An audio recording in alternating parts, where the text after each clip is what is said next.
Hey, Rick.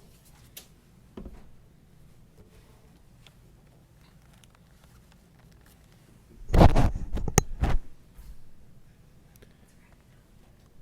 great, thank you. Well, do they want me to talk to them?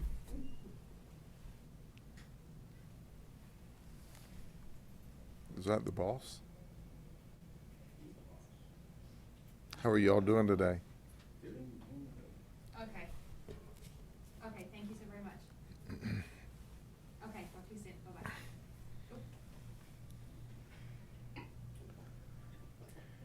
Where are you going? Are we starting? I don't know.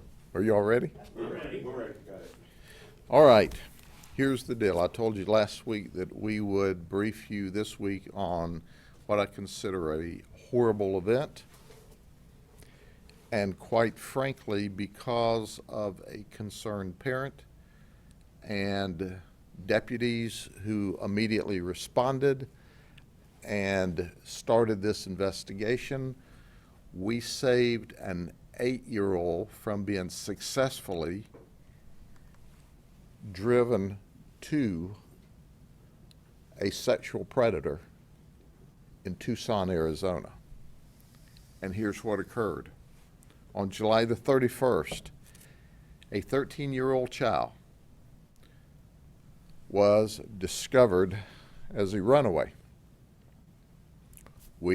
Dad called us immediately.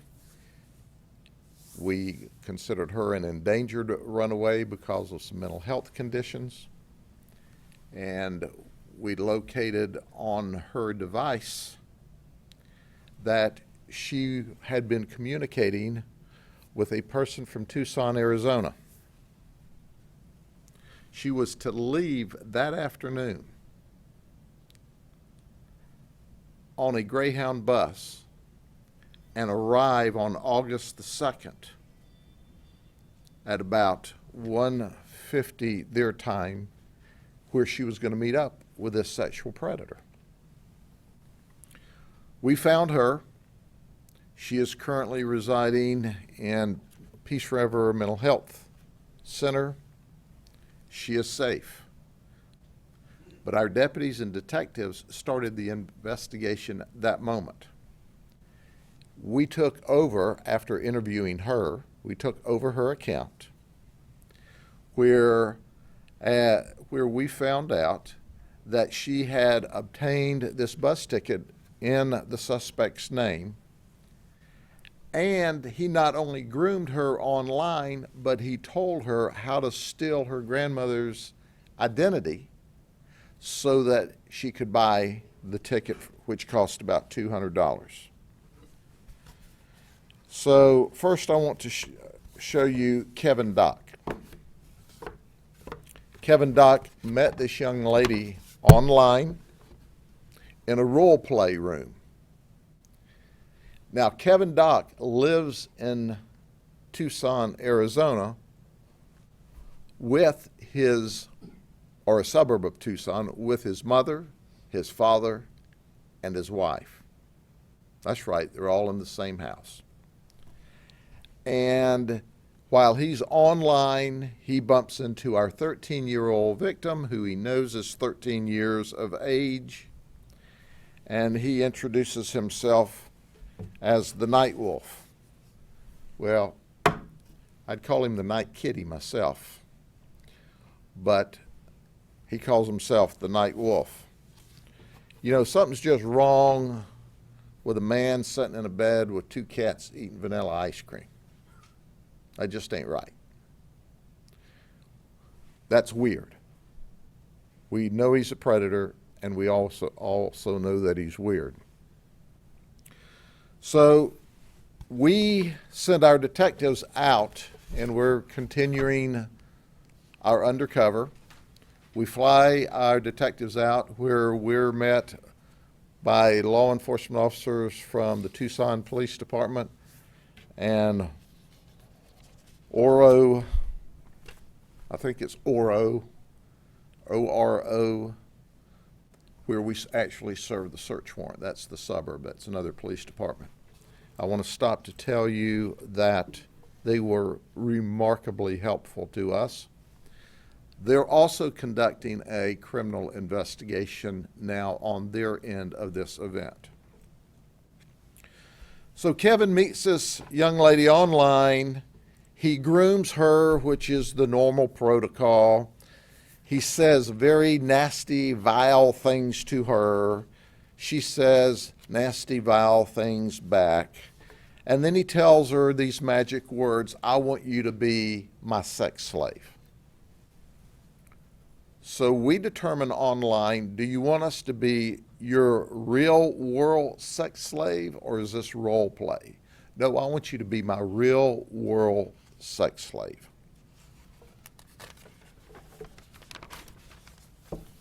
So this goes on. We arrive, and just about before this comes to a conclusion, he sends the information, says, "My parents say that you can't stay here." So she's on the way, and she says, "Where do I meet?" He says, "At the Tucson Mall, Animal Kingdom Pet Store." He was taken there by a caretaker. He has a degenerative muscle disease, and he's now in a wheelchair. The caretaker says, "I've been his caretaker for 2 years. We've never come to the mall. We've never come to the Animal Kingdom Pet Store, but now he wants to go to the pet store." Of course, the detectives are there. We take him into custody. We determine he's married. His wife doesn't work. She is a gamer, and he is a gamer. Do you get the picture? Mom and dad have this kid at home who's 30 with his 37-year-old wife, and they both sit around and play games all day long. Mother said, "Well, I thought he was going to," or the wife says, "I thought he was going to the store to get some Black Ops game." So they take the guy into custody, they get him down to the police department, and the interview doesn't go so well. He is not happy about being identified as a predator. He's not very excited about the fact that he has been grooming a 13-year-old child, and he gets from his wheelchair a bottle full of urine to throw on the detectives. As you can imagine, they're not thrilled with that idea, and they have to wrestle that away from him. Then he tries to spit on them, and that's when they put a spit hood on his face. And it may come as no shock to you, he wasn't willing to confess to us through a spit hood because he's totally mad. He thinks he's not going to be brought back to Polk County, Florida for grooming and transmitting sexual photos and sexual communications with a 13-year-old child. Well, wrong, wrong, wrong. Old Night Wolf, you're coming back to Polk County, or Night Kitty. You're coming back to Polk County because you groomed and would have successfully gotten that child on that bus had it not been for an alert parent and our deputies and detectives doing a fantastic job on the 31st. Kevin's at home collecting, well, he was at home until we arrested him, collecting government benefits. He won't need those benefits anymore because now he's in a government jail cell waiting on his, he'll either waive extradition or we'll go to an extradition hearing in Tucson, Arizona to bring him back here. Once again, all I can do is warn the parents. You've got to know what your children are doing online, because there are sick individuals, just like the night kitty, who thinks he's a night wolf, who's a sexual predator, who's going to bring the 13-year-old child to his home. Yes, that's right. They're there, and they will groom your child and convince your child to steal your credit card and get a bus ticket to go across the United States. That would not have ended well for this 8-year-old child. Now, having said that, the mother and father, when he said, because he told them last week, oh, there's a 17-year-old, soon to be 18, who's got a tough home life, and I'm bringing her here. And mother and father say, no, you're not. You're not bringing any girl into this house. And that's when the deal went bad for him.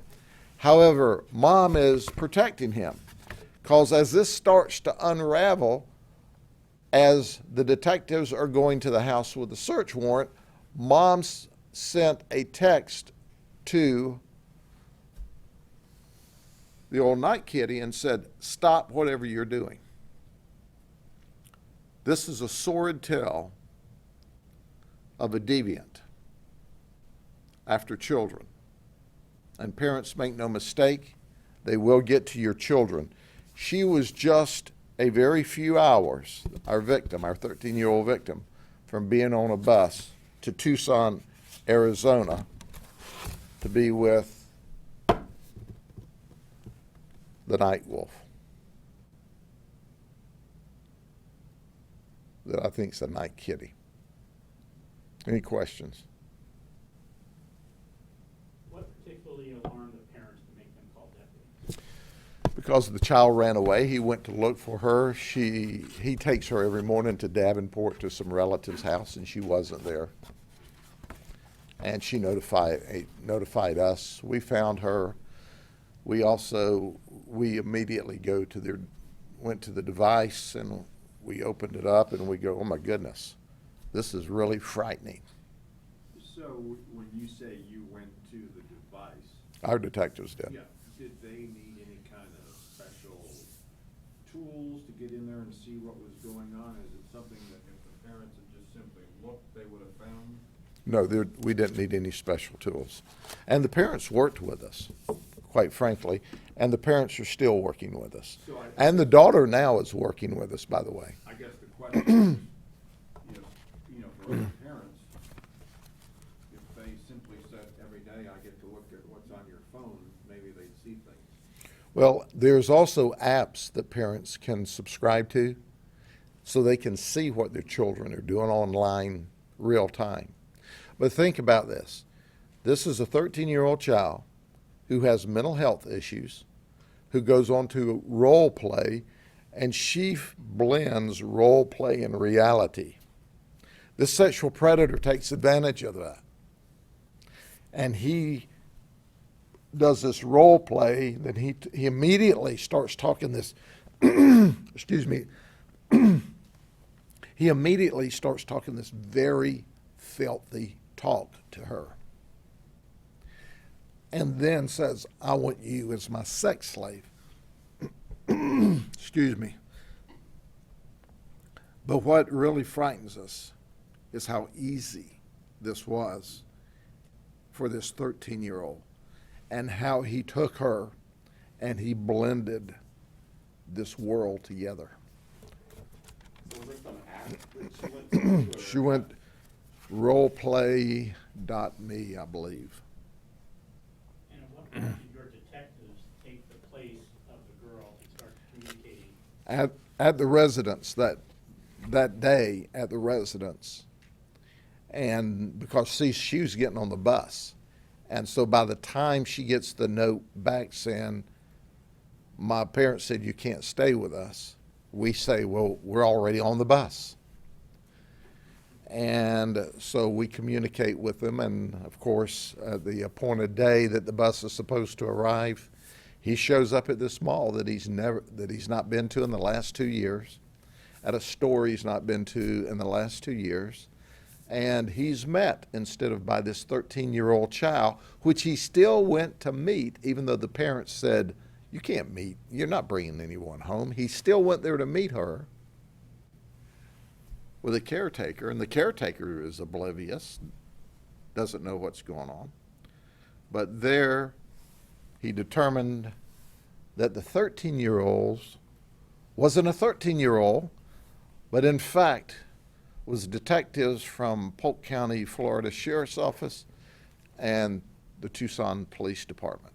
So I guess it goes to your thing of we'll come anywhere to get you. If you're- Well, you know, we've often said that we'll travel to the ends of the earth to get sexual predators and those that abuse children. We already have our example. We went to Australia to bring one back that's currently sitting in the county jail. So if we'll go to Australia, Tucson's just a night trip for us. We will chase people to the ends of the earth when they want to harm our children, period. Don't think getting online and being in another state is going to keep you from prosecution in Florida, because we're not going to allow that. And it's simple. If they're not grooming and attacking a child here, he's grooming and attacking a child someplace else in this country. And it's all of our responsibilities to protect children. The baby was 13.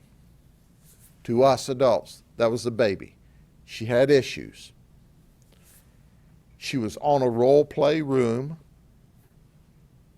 The predator sought her out, groomed her, talked nasty to her, said, "I want you as my sex slave."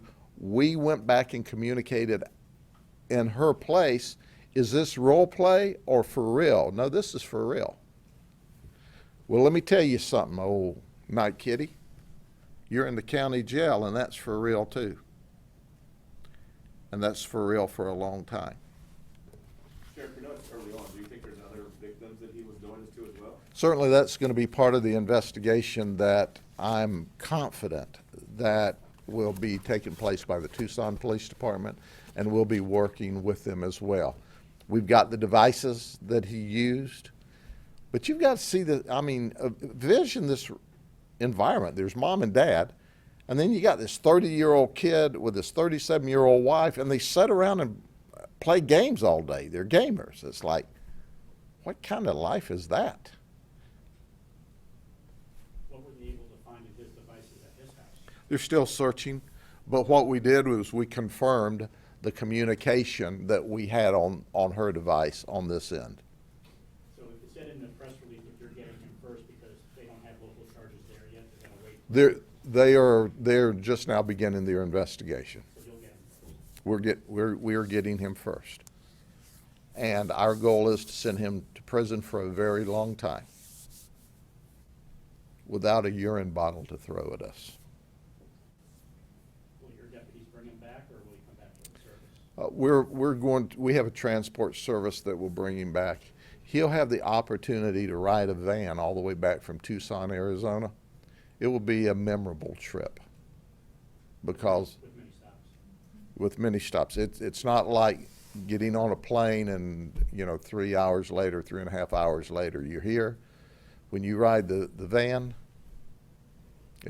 may take him a week or so to get here, but we consider it giving him a scenic view on the way back, because it'll be the last trip across the United States he makes for a long time where he can see the scenery. Okay? Anything else? Melissa, is there anybody you'd like for me to talk to on the phone? I'll be more than happy to help them out. Say, listen, we're here in the middle of a news conference, and we have stopped it because you're special to us. Sheriff, logistically, do you know if he's making a court appearance today or anything? He had a first appearance within 24 hours, and I think he has a court appearance this afternoon. And that's to see if he waives extradition. I don't anticipate he'll waive extradition. He was not really warm and fuzzy about coming to the great state of Florida. He thought that he would be excused from that since it occurred in Arizona. But the night wolf, AKA Night Kitty, is fixing to have the opportunity to take a road trip to Florida. Either he can waive or we'll force him. Okay? Thank you very much. Y'all have a good day.